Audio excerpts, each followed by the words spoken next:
15:02 en toda la República Argentina y sigo aquí en el living, pero esta vez con la doctora Cecilia Pirolo. ¿Cómo le va? Bien, Dani, para hablar esta vez de las consecuencias y de las secuelas que sigue dejando el COVID, esta vez en relación a los zumbidos, al tinnitus. Han aumentado las consultas debido a esto por los pacientes. Si bien en muchos casos es frecuente y no necesariamente tiene que ver con una enfermedad subyacente o de base, han aumentado después de este tiempo de pandemia. Así que en algunos casos preocupa y me gustaría saber un poco más al respecto. Muy bien, y tenemos una comunicación vía Skype con Daniel de la Torre Diamante.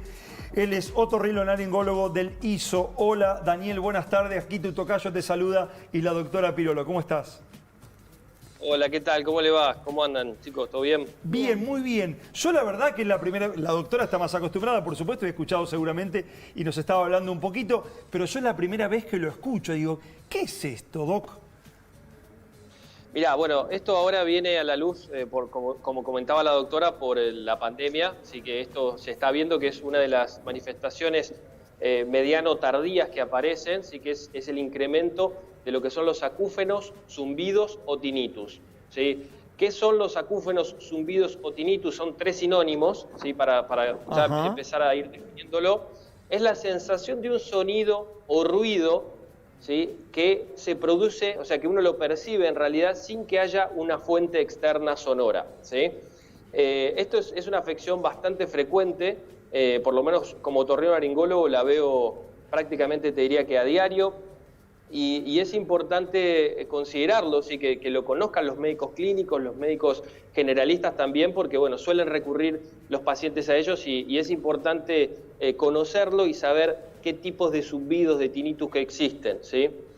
No es lo mismo un paciente que presenta un acúfeno agudo, ¿sí? como digamos, debut sintomatológico, que un paciente que ya tiene un acúfeno crónico, ¿sí? Esa es la primera clasificación. Un paciente que tiene un acúfeno reciente, que le apareció hace unos días, unas semanas, es importante que consulte con el otorrinolaringólogo porque este sonidito nuevo que aparece en esa persona puede recibir un tratamiento medicamentoso y hacer que ese sonido o se atenúe o desaparezca, ¿sí?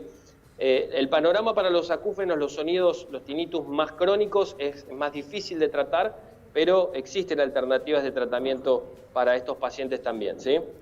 Supongo que, como siempre en medicina, la diferencia entre lo agudo y lo crónico también tiene que ver con la patología de base. ¿A qué se asocia más el agudo y a qué se asocia más el crónico? Para que la gente que nos está viendo empiece a identificar un poco. Bueno, en realidad hay varias causas de acúfeno, hay muchísimas causas.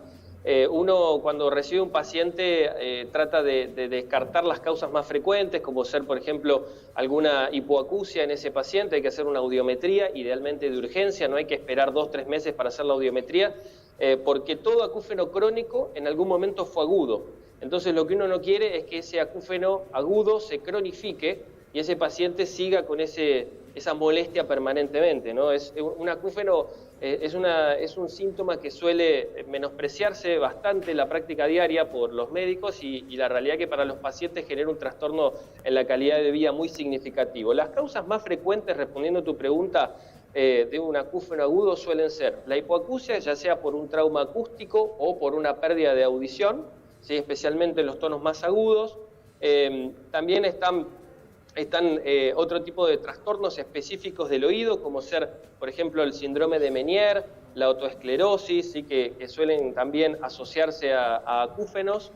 Y después, bueno, es importante discernir las características del acúfeno, ¿sí? Porque no todos los acúfenos son iguales. Existen los acúfenos que son continuos, están los acúfenos que son pulsátiles, y cada uno de esos va a tener su patrón de estudio, o sea, uno va a tener que estudiarlo de una manera en particular. Lo mismo si es un acúfeno permanente o es un acúfeno que viene por momentos, sobre todo en el silencio, o es un acúfeno que está todo el tiempo, ¿sí? Que le perturba mucho la calidad de vida. Hay veces que hay pacientes que vienen con una gran preocupación porque no pueden conciliar el sueño, entonces esto genera una gran alteración en la calidad de vida de ellos. Y bueno, es importante ser empático y poder darle a ese paciente alguna alternativa de tratamiento, ¿sí? Las alternativas para tratar en el agudo, básicamente se basan en corticoides, complejos vitamínicos y alguna fitoterapia se puede utilizar y desde ese momento comenzar a estudiar ese paciente con una audiometría, una acufenometría, que es el estudio del acúfeno en el audiograma, y una resonancia magnética, que es un estudio por imágenes que nos va a permitir estudiar todo el oído interno y todo lo que es la vía auditiva y ver que esa vía esté normal y no haya nada agregado que sea el origen de ese zumbido, ¿no? Que son las patologías que no son tan frecuentes, pero que están, como ser, por ejemplo, un neurinoma del acústico, ¿no? Que es una de las etiologías o las causas más frecuentes de acúfeno. ¿Y cómo Doc, el COVID vino a complicar esto, digamos? ¿Cómo se lo asocia? Mirá, el COVID vino a traernos grandes enseñanzas. Yo creo que es un poco el COVID, bueno, en ese estudio en particular que mencionaba la doctora, se estudió en pacientes COVID positivos, en los cuales se vio que tienen un incremento de su acúfeno de base hasta en el 40% de los casos, ¿sí? Y bueno, esto es algo que también está asociado no solo al COVID y a lo que es la patología viral, sino también al estrés, al confinamiento. Nosotros ahora, en estos meses de cuarentena estricta que hemos tenido en Buenos Aires especialmente, hemos visto muchísimos casos de acúfenos nuevos, incluso con audición normal, pero también han incrementado lo que son los cuadros de hipoacusia súbita, y esto está en relación íntima con lo que es el estrés y todo el padecimiento de lo que es el confinamiento, la crisis económica, es toda una coctelera de cosas que hacen que los pacientes debuten con estos síntomas.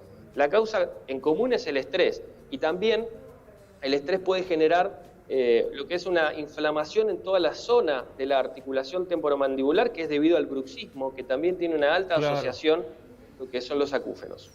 Te iba a preguntar acerca de eso. ¿El estrés puede hacer también que se exacerbe más el zumbido, que un ruido que normalmente está presente, una persona lo pueda escuchar más fuerte simplemente porque está pasando un estado emocional complicado, digámoslo de esa manera? Absolutamente, absolutamente. El estrés condiciona muchísimos procesos fisiológicos y fisiopatológicos. El acúfeno se da consecuencia de lo que yo les digo a mis pacientes para explicarles. Ellos me dicen, ¿por qué me apareció esto? Entonces yo lo que les digo es, como si fuera el acúfeno es como si fuera una señal de una microlesión en el oído interno.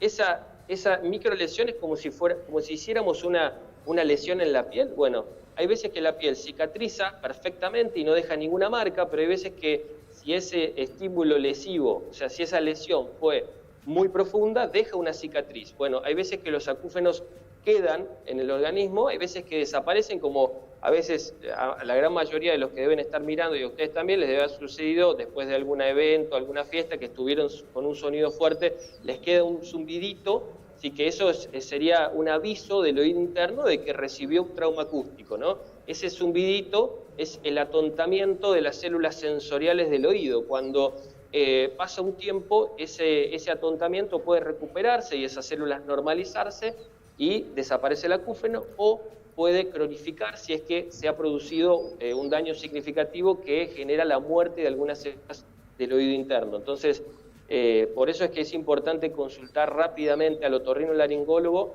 para darle un tratamiento a estos pacientes, intentar que ese zumbido se vaya o por lo menos disminuya. ¿Y cuándo vos como otorrino te empezás a preocupar en relación del paciente cuando el zumbido no se le va? Mirá, la preocupación del otorrino es, uno trata al paciente como un todo, entonces cuando uno ve que el paciente tiene una gran repercusión en su calidad de vida por ese acúfeno, hay pacientes que empiezan con un acúfeno y lo toleran perfectamente y se adaptan aunque no se les vaya y están impecables, pero hay otros que lo toman como si tuvieran un intruso adentro que está permanentemente, como si fuera un motor o un ruido de viento, eso les genera una gran repercusión, incluso a veces no pueden conciliar el sueño, y bueno, uno tiene que ir tratando de medicando o tratando esos daños colaterales que genera el acúfeno, a veces haciendo una terapéutica multidisciplinaria con algún psicólogo, algún tipo de terapia cognitivo-conductual que lo ayude al paciente a sobrellevar ese acúfeno que se está quedando y que uno a veces está limitado y no lo puede eliminar, ¿no? Hay veces que el tratamiento es exitoso, hay veces que no, ¿no? Muy bien, perfecto. Y como siempre decimos, ante la primera aparición de los síntomas, consultar al médico porque es lo que debemos hacer. Daniel, muchísimas gracias por esta comunicación. También doctora Pirolo, porque realmente nos han aclarado bastante el panorama. Muchas gracias, que tengas una buena tarde.